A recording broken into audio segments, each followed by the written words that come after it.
Good morning, dear children. So, today I am going to give you the summary and explanation of the chapter If I Were You, which is written by Douglas James. It is a very interesting story. Introduction of the chapter If I Were You is a one act play by Douglas James. It is the story of an intruder. Intruder is the person who breaks into a place. That means without permission, who breaks into the place. Who enters the cottage of Gerard, a playwright. Gerard is a playwright who lives alone in a cottage. And the intention of the intruder is to murder Gerard and take on his identity because he looks like him. So his physique, his build, his resembles Gerard a lot. That's why he wants to kill him and take his position. Gerard, however, gets rid of him by handing him over to the police. It is a fascinating and captivating play. It is loaded with mystery, surprise, suspense, and humor. So, my dear children, it's my request to you all before listening to the other slides and the rest of the slides, please read the chapter first, then only you will be able to understand the whole story. This one act play by Douglas James is a dialogue between Gerard, the playwright, and an intruder who is a criminal. Gerard lives a lonely life in a small cottage.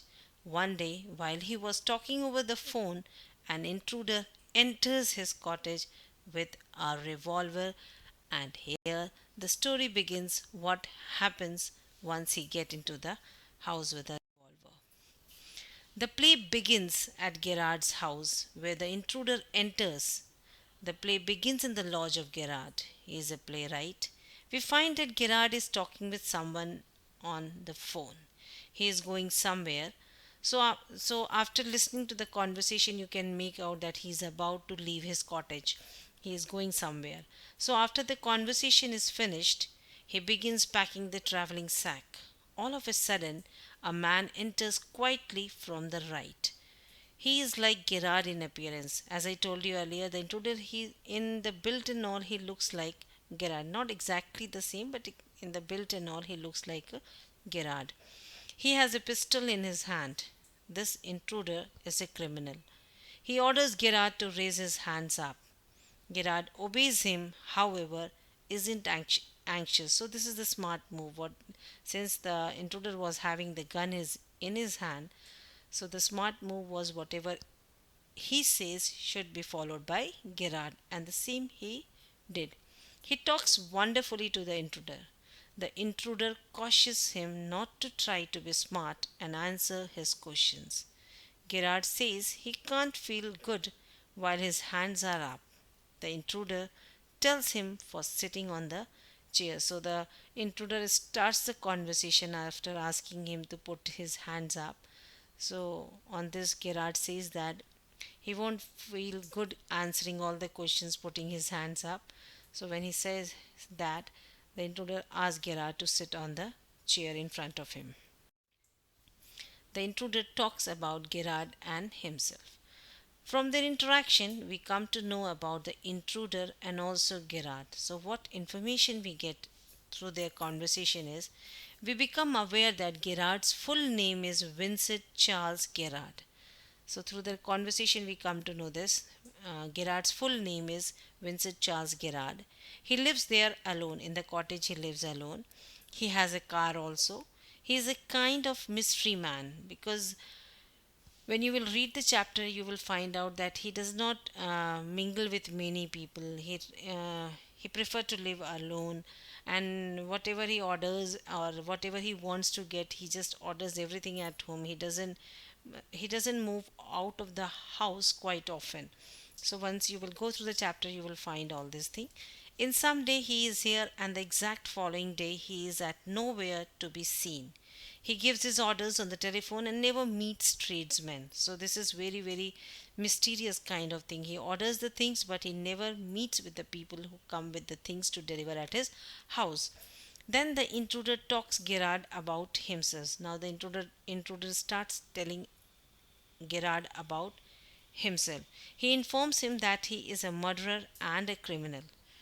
He has a practical experience in a jewel jewel burglary. So he just informed him that he is a criminal, he is a murderer, and he has a very practical experience and stealing jewelries.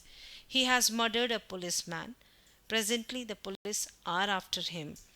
He knows that he looks to some extent like Gerard. So this is what he told Gerard, that he has come here because he thinks so, that he resembles Gerard a lot and he wants to murder him and take his place.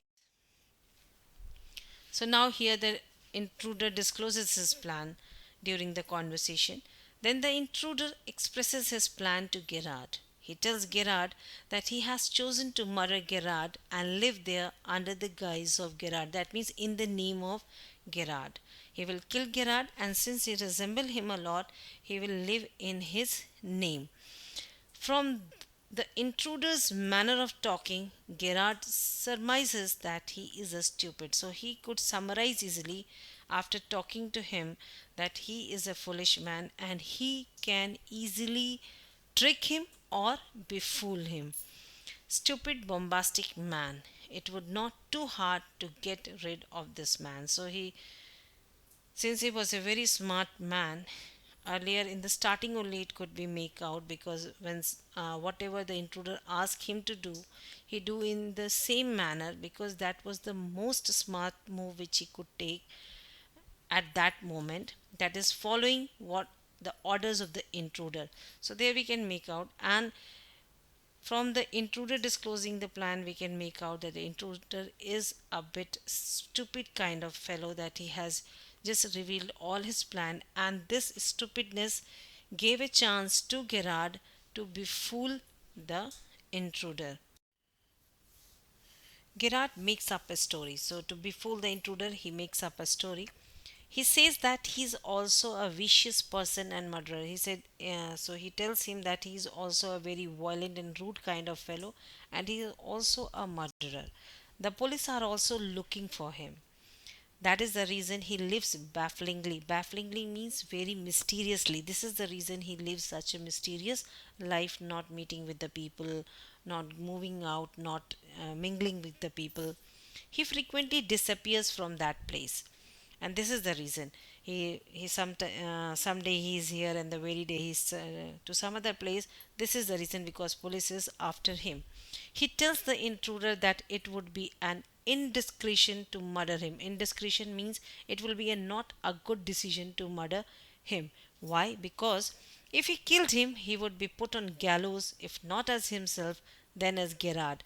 Put on gallows means he will be hanged, not as an intruder, that or not as an intruder, but as a Gerard, because he said police is after him, after me, and I'm a murderer, so police is looking after me. So if you are going to kill me and you are going to live my life, then not as the person you are, but as a Gerard, you will be hanged, because I am also a murderer. The intruder starts thinking. When he listens to Gerard's story, the intruder just starts thinking, and there Gerard got an opportunity to trick him.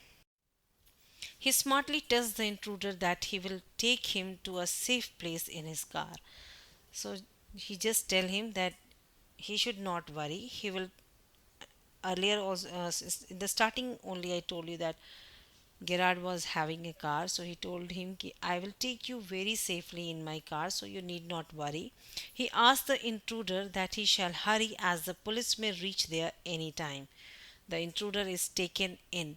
Gerard opens the door and requests that the intruder to enter in. He reveals to him that the door goes to the garage and they will escape in his vehicle. So he just asks him to hurry up, as police is already after him and any moment they can reach here.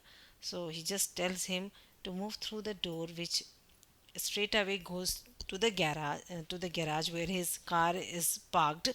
So he said straight away they will go there. He will sit in the car and then they will escape. Just when the intruder turns his head to get in, Gerard pushes him and snatches the revolver out of his hand. Then he closes the door and locks it. In fact, the doorway does not prompt to any garage. That does not lead to any garage. It is the entryway of his cupboard. So actually that door which he opened was the entryway to his cupboard. It doesn't lead to the garage. The intruder shouts from inside to give him a chance to come out, but Gerard takes the telephone and calls the police to come. Just see the presence of mind, the smartness with which he dealt with the intruder. It's really commendable. In this way, Gerard spares his life by smart trick.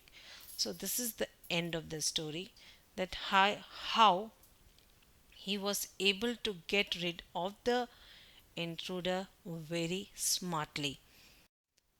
Now, here is the character sketch of Gerard and Intruder.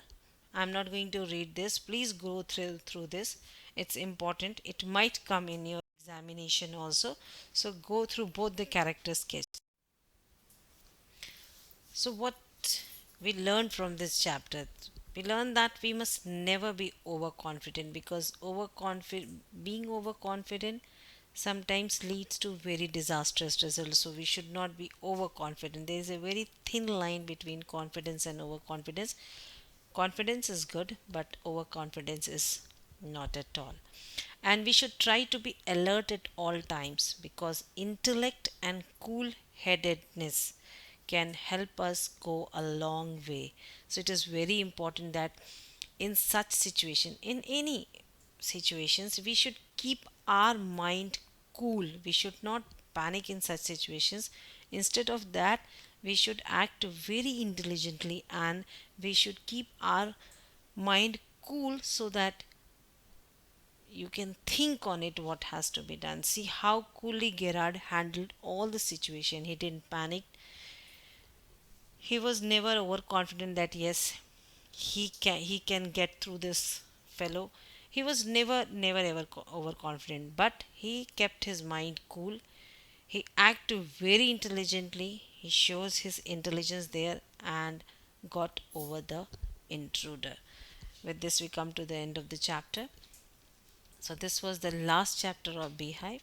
I will send you the explanation of the other chapter soon. Till then, have a great day. Bye bye.